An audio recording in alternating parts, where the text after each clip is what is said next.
Shalom, shalom, brothers and sisters. It's Pastor Tim. I did something a little different this year in remembrance of the loveliest bride in all of heaven, who was the loveliest bride in all of the land. 1 week from today, on February 16th, it will mark the 5-year anniversary of my beautiful wife's promotion to glory, to heaven. And it's really interesting because I haven't said anything to my children, but my precious daughter, Allie, and her husband, Pastor Josh McLean, they have already made plans that I'll be their Valentine date, which is so precious. Of course, their son, Caleb, my little sidekick who says he's my best friend forever, their youngest son, he says that I'm his Valentine date, but I'll be with them all. They've already made plans. I think they're sensing, they know how much Karen loved celebrating Valentine's Day with me. I was never big on Valentine's Day. I was big on celebrating our love all the time, but I did it for her. And I think they're sensing that. The Lord probably leading them. I have been thinking about her a lot, but I do not want you to feel sorry for me because I have the Lord and I am living an abundant life, meaning the joy of the Lord in these final moments of the end of days, but not just because of that, because those of us who are born again, we know what is awaiting us. And but there were things about Karen. I did something different this year. I had a song written for Karen in honor of her memory. I know she's in glory. I know she's alive, and I know I'll see her soon. You know, after I see Jesus, I want to see Karen. And I can't wait to be reunited all together. I can't wait to see all of you there. And that day is fast approaching. But I took some things that were specific. You can only put so much in a song. But I did want to share it because I've been getting message from more than a few of you who know that that date's coming, who for whatever reason remember that it's that time of year. And I've been getting really wonderful, loving messages. I want you all to know how much I love you and appreciate you, and that we're going to keep running this race. We're going to choose life in these final moments, and we're going to keep helping people. For more information on that, go to the website timhendersonministries.org or timhenderson.tv. But anyway, I had this song written for my wife. So for my children and their children and extended family members, for Karen's precious mom and dad, who are my mom and dad, that doesn't change, and her sister and my nephew Brandon and the other members of the family, I wanted to have a song written, something that could bring us some joy as we remember an amazing, amazing woman. Now, I'm going to play it and step away because I do get teary when I listen to it because it's very personal to me. So some of the lyrics you may question, why is that in there? At one point, it talks about her being tone deaf. The reason for that is because that was so precious to me.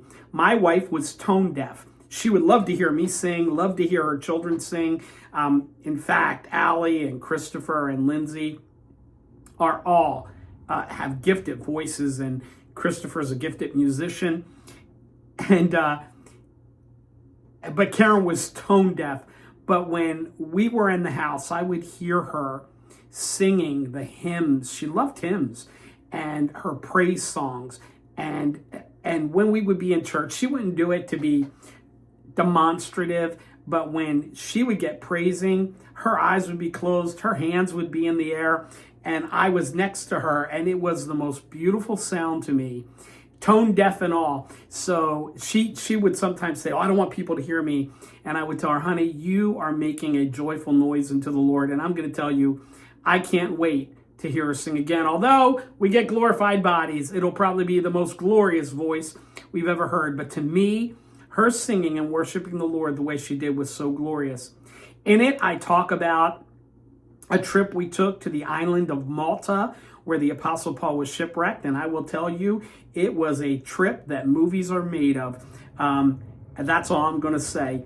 And so that's very personal to me. But I want to say this. I am truly blessed. I don't want anyone to feel sorry for me.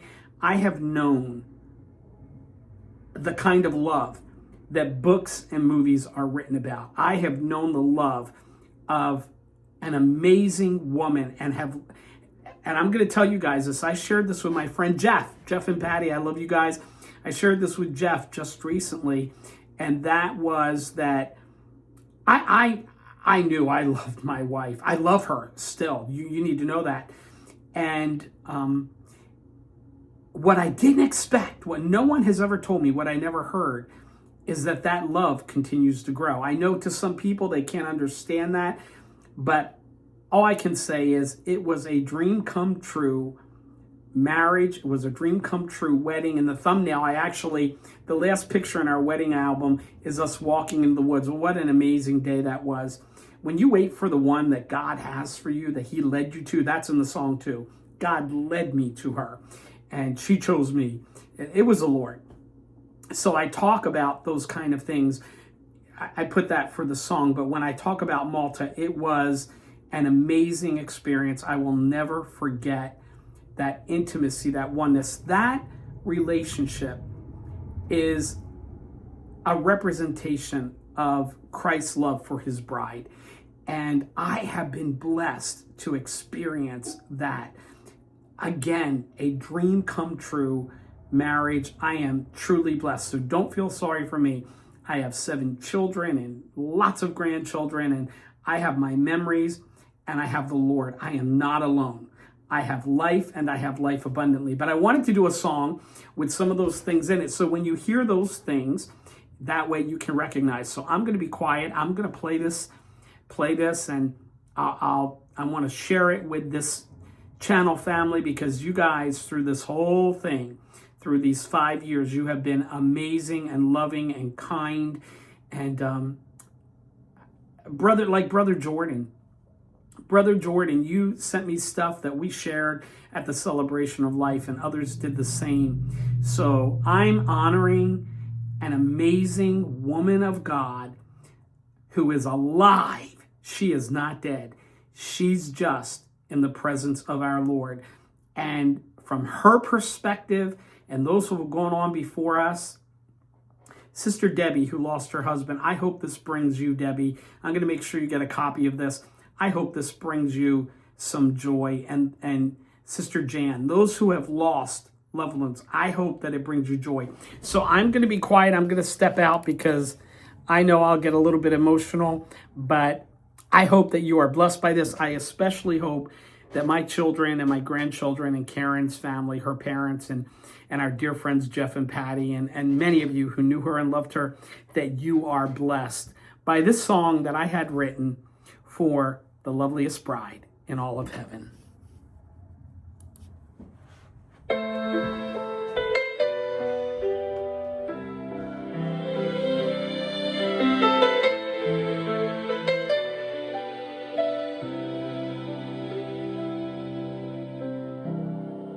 God led me to you, our wedding day, quick to forgive, your grace always.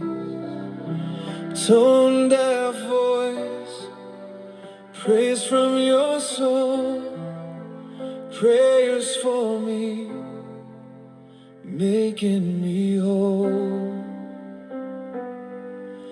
Carrying my love, unconditional grace, prayers you pray in every place. Love me deeply, held me near, now in heaven, forever dear.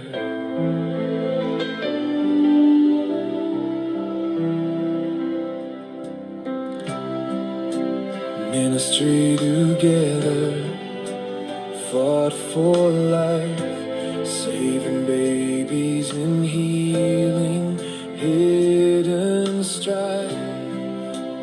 Birth of our children, Malta's intimate call, lost turns, but knew the way through all. Caring for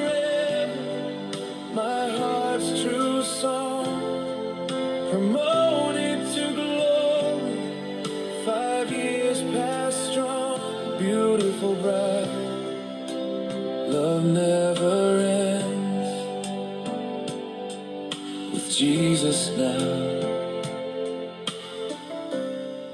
my love transcends.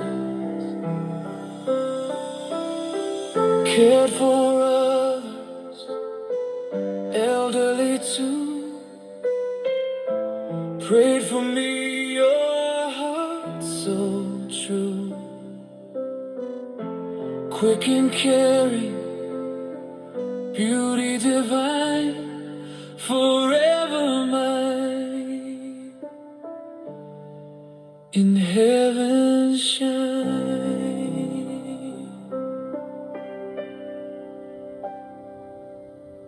Karen, I love you, always and forever.